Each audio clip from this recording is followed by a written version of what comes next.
Ho ho ho! Welcome back to this Christmas season. Just like some of you, some of these movies are gonna be naughty and some of these movies are gonna be nice. So sit back, relax, and enjoy these movies. Yeah, what's up guys, welcome back to the channel. I'm Underdog Views and I kind of watched the Star Wars Holiday Special. Yes! With the tagline, A Galactic Odyssey Against Oppression.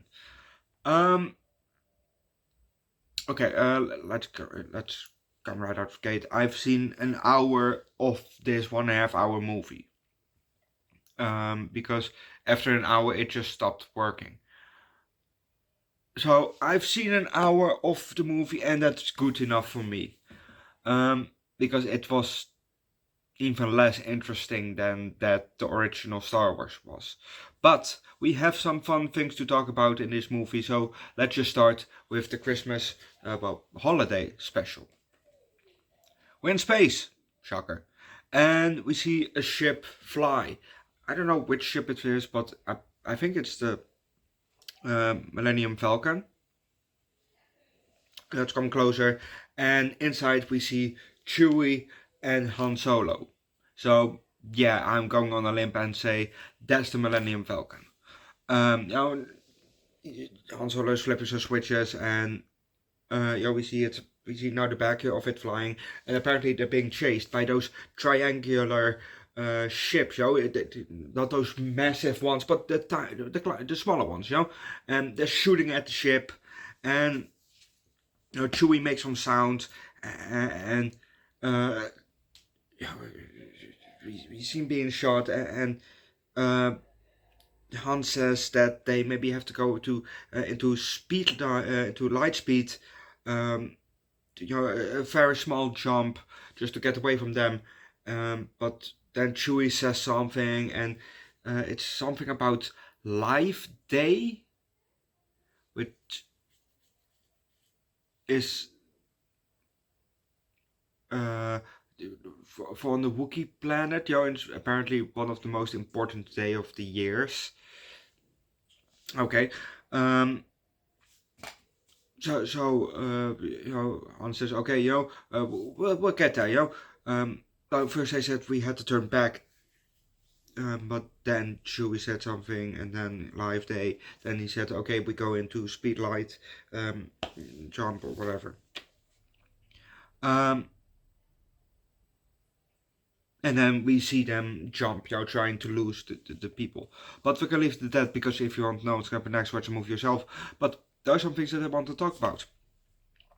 As in, this movie didn't have enhanced whatever CGI, because in the original Star Wars that we've watched on the channel, because we've done Star Wars on the channel, not that I've really paid attention to it because I didn't really care about it, but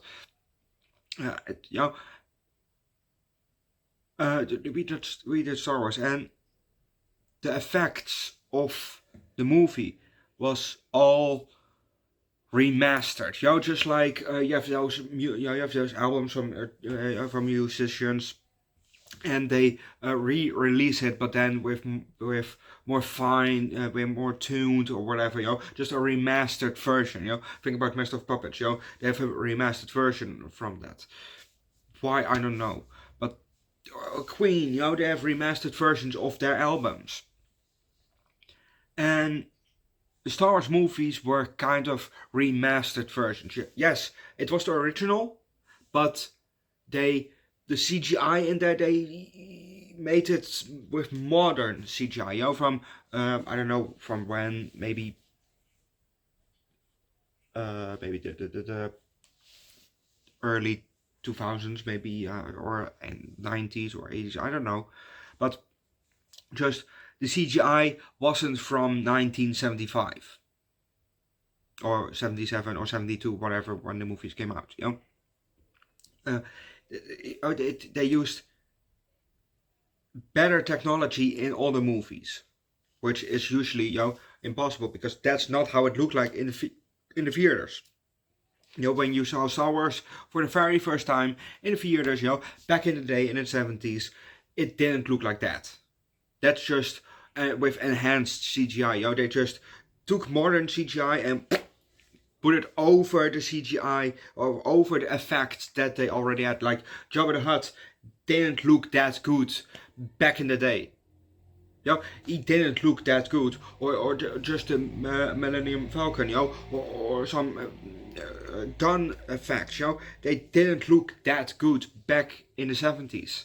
And what's nice about this movie is from 78, and this has all the original effects. No enhancement from the Millennium Falcon, no enhancement of the lasers that are being shot or shit like that. No, just all original effects. And I fucking love that about this movie. That's the one thing that I really liked about this movie is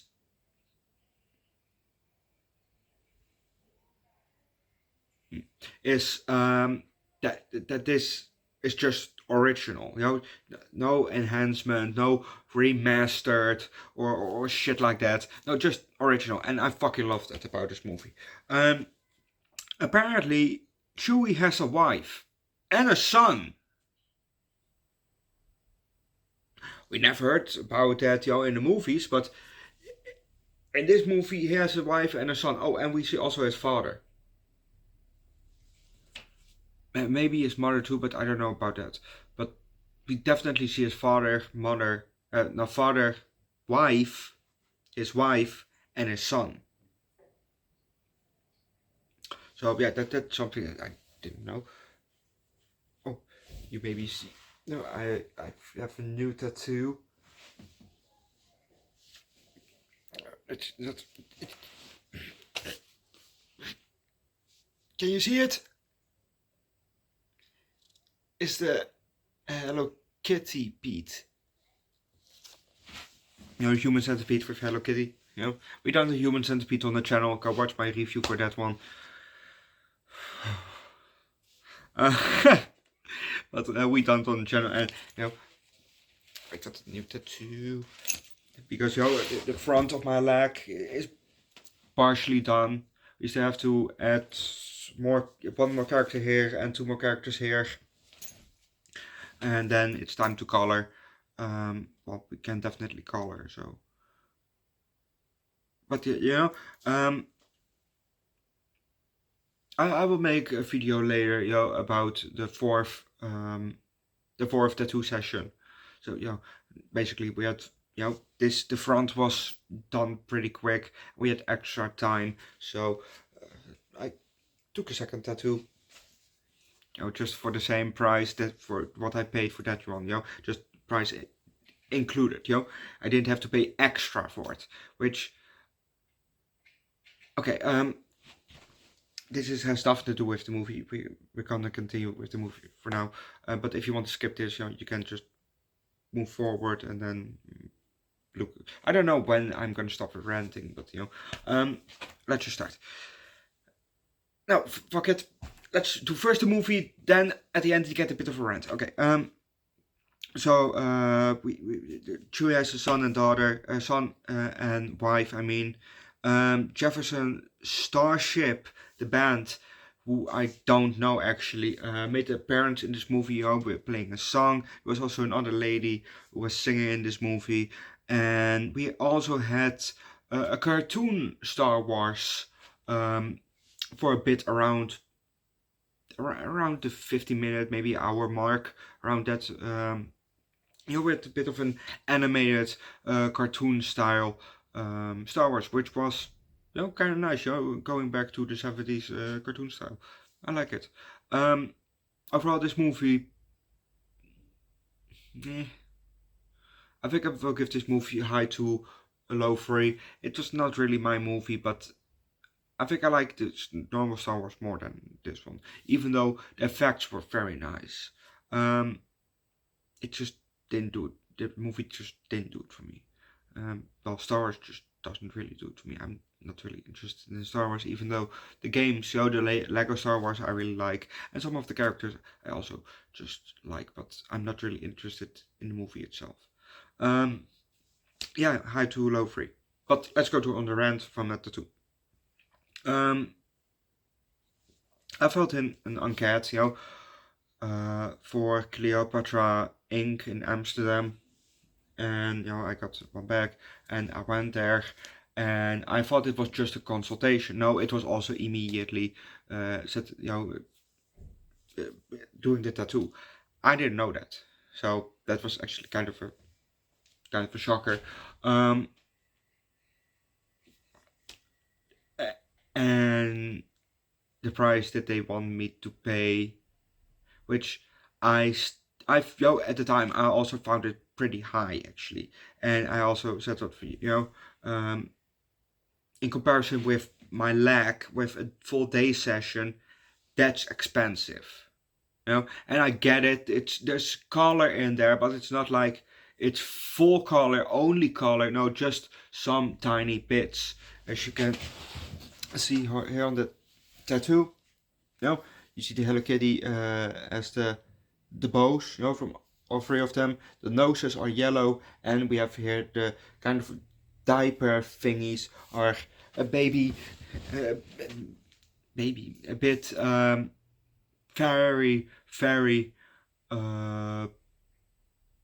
baby pink, and not like this kind of pink. This is too dark, or Meat Canyon pink. It's too dark, a very, very light pink, like orphanage blue, if you know the reference. Weeshuisblauw is the loneliest blue.